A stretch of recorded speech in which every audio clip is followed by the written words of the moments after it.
For generations, the United States and Canada have shared one of the world's most peaceful and prosperous borders. But now, that long-standing relationship has been thrown into chaos by a sudden and turbulent storm, threatening the trust and cooperation that have defined their partnership for over a century. In a move that stunned both allies and adversaries, President Donald Trump announced sweeping new tariffs on Canadian goods, sending shockwaves through international markets and leaving investors scrambling to make sense of the new reality. Canada wasted no time in responding. The government hit back with its own set of steep tariffs, escalating the situation into a full-blown trade war. The rapid tit-for-tat measures have put decades of economic cooperation and friendship under immense strain, with both sides digging in for a prolonged standoff. At the heart of the conflict is Trump's America First policy, a bold and controversial strategy designed to protect U.S. industries by making foreign goods more expensive. Supporters argue it's about defending American jobs, while critics warn it risks isolating the U.S. from its closest allies. Tariffs as high as 50% have been slapped on a wide range of products, from steel and aluminum to everyday consumer goods. The world's most integrated trading partnership is now facing unprecedented barriers, and the ripple effects are being felt far beyond the border. The US-Canada border, once a symbol of open trade and easy passage, now feels more like a wall than a bridge. Barriers are going up, and the sense of unity that once defined the region is quickly fading. Businesses and consumers on both sides are already feeling the pain. Prices are rising in stores, small businesses are struggling to stay afloat, and uncertainty is spreading through offices and factories. The economic anxiety is palpable, and no one knows how long it will last. The friendly handshakes and warm smiles between leaders have been replaced by stern words, tense press conferences, and retaliatory actions. Diplomatic relations are at their lowest point in years, and the world is watching closely. From Midwest farmers who can't sell their crops, to Ontario factory workers facing layoffs, the impact is immediate and deeply personal. Families are worried about their futures, and entire communities are bracing for tough times ahead. This is more than just a numbers game or a dispute over trade statistics. It's a fundamental test of a historic alliance, one that has weathered wars, recessions, and political shifts. Now, it faces one of its greatest challenges yet. The outcome of this conflict will not only shape the future of both nations' economies, but also determine the fate of a friendship that has long been the envy of the world. The world waits to see if this storm will pass, or if it will leave lasting scars. To understand this conflict, let's break down tariffs and see how they shape the world of international trade. Tariffs are at the heart of many global disputes, and their impact reaches far beyond government negotiations. A tariff is essentially a tax placed on goods that are brought into a country from abroad. By making foreign products more expensive, tariffs are designed to give an advantage to domestic products, encouraging people to buy locally made goods instead of imports. For example, imagine a $100 Canadian car part. If the US government imposes a 50% tariff, that same part now costs $150 for American buyers. This price hike can make a big difference for businesses and consumers alike. That extra cost doesn't just disappear. Manufacturers who rely on imported parts have to pay more, and those higher costs are often passed down the line, eventually reaching everyday shoppers at the store. The main goal of tariffs is to protect local industries and jobs by making imported goods less attractive. Governments hope this will boost domestic production and keep money circulating within the country. But there's a downside. When one country raises tariffs, its trading partners often respond with their own tariffs. This back-and-forth retaliation can quickly escalate into a trade war, as we're seeing now between the US and Canada.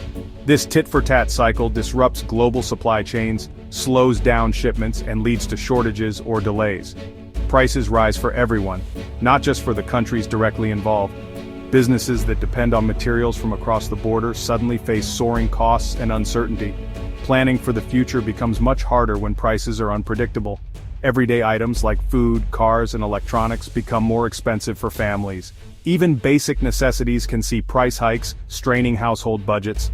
Tariffs aren't just abstract political tools, they have real, tangible financial consequences for people and businesses in both countries. The ongoing trade war is making life more expensive on both sides of the border, affecting millions of people in ways they may not even realize. What started as a government policy decision has now become a daily reality for workers, families, and businesses everywhere. In the end, the cycle of tariffs and retaliation creates uncertainty and hardship, hurting everyone involved and making it clear that trade disputes have far-reaching consequences. These new tariffs don't just spark tension, they challenge the USMCA, the trade agreement binding the US, Canada, and Mexico. Signed in 2020, the USMCA was meant to eliminate most tariffs and create a stable, integrated North American economy. Now the Trump administration's tariffs break those rules, creating chaos for businesses that depend on predictable trade. Companies invested billions expecting the USMCA to hold. Overnight, costs have soared. Some say Trump is using tariffs as leverage for future negotiations, but this risks lasting damage to trust and stability. Legal challenges are mounting, with critics arguing the president is overstepping his authority. By undermining the USMCA, the administration has angered allies and set the stage for prolonged economic conflict. The foundation of North American trade is suddenly in jeopardy. Canada didn't back down. Instead, the country's leaders responded with remarkable resolve, determined to show that they would not be intimidated or pressured into submission. Prime Minister Trudeau's government hit back with its own 50% tariffs on a wide range of U.S. products. These countermeasures were carefully crafted, targeting goods that would be felt in key American regions and industries. This was a clear message: Canada will defend its interests and workers. Trudeau's administration made it clear that Canadian jobs and industries would not be sacrificed without a fight. The targeted American goods were chosen to maximize political and economic pressure, hitting key U.S. industries. Products like steel, aluminum, and agricultural goods were singled out, directly impacting American workers and businesses. Canadians rallied behind their government, fueling a buy local movement despite rising prices. Across the country, citizens made a conscious effort to support Canadian businesses, even as the cost of some goods increased. The response turned a one-sided action into a full-blown trade war. Tensions escalated quickly, with both sides refusing to back down, and the economic consequences began to ripple through both nations. Deputy Prime Minister Chrystia Freeland emphasized the importance of respecting international agreements. She spoke out on the world stage, insisting that fair trade rules must be honored by all parties. Canada's stand is about more than economics. It's about upholding the rules of global trade. The country positioned itself as a defender of the international order, seeking support from allies and global institutions. The dynamic has shifted. Both nations are now locked in a high-stakes standoff. The world watched as two of the closest allies found themselves on opposite sides of a bitter dispute. The unity in Canada has given its leaders a strong mandate to hold firm. Public support emboldened the government to continue its tough stance, knowing the nation stood behind them. The world is watching as two close allies clash over trade and principle. The outcome of this standoff could reshape not only North American relations, but also the future of global trade alliances. The stage is set for a difficult and uncertain period in U.S.-Canada relations. As negotiations stall and tensions simmer, the path forward remains unclear, with both sides bracing for what comes next. This trade war is hitting ordinary people where it hurts most: their wallets. Tariffs mean higher prices on everything from groceries to cars.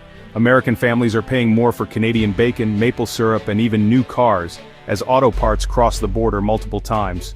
Electronics aren't spared. PlayStation consoles and computer parts now cost more, with companies citing tariffs as the reason. These aren't luxuries, they're essentials for work, school, and daily life. Canadians are also feeling the squeeze, with American products like Florida oranges and California wine now pricier.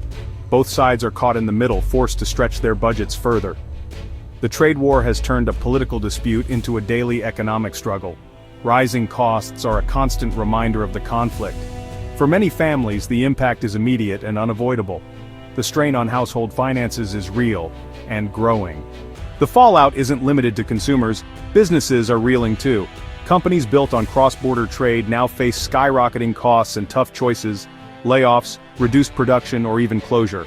California, heavily reliant on Canadian trade, is seeing job losses and a drop in tourism as Canadian visitors stay away. The auto industry is especially vulnerable. A slowdown in one country leads to layoffs in another. American farmers can't sell to Canada, leaving crops unsold and profits lost. Uncertainty makes it impossible for businesses to plan or invest. Small and medium-sized companies lacking deep pockets are most at risk. The very jobs tariffs were meant to protect are now in jeopardy. The trade war threatens industries and livelihoods on both sides of the border. Leaders and experts are divided on the trade war's wisdom. President Trump defends the tariffs as tough but necessary, insisting America will win in the end. Prime Minister Trudeau stands firm, calling the U.S. tariffs unjust and vowing to protect Canadian workers. California's Governor Newsom is suing to block the tariffs, warning they'll devastate his state's economy. Trade experts warn this high-risk strategy could backfire, hurting low-income families most. The consensus trade wars rarely produce winners, only economic pain. The stakes are high and the risks are growing by the day. This trade war is a stark reminder of how quickly friendships can fray. For over a century, the US and Canada have thrived as partners, sharing values and prosperity. Now, angry rhetoric and tariffs threaten that legacy, with citizens paying the price. The solution? Dialogue, not escalation. Respecting agreements like the USMCA is key. Both sides must step back and negotiate in good faith. Rising prices and job losses show this is no abstract dispute. It's a real crisis for families and workers. The friendship between these nations is too valuable to sacrifice. True strength lies in cooperation, not conflict. It's time for leaders to de-escalate and reinforce their historic alliance. Mending fences now will prove the enduring strength of this unique partnership.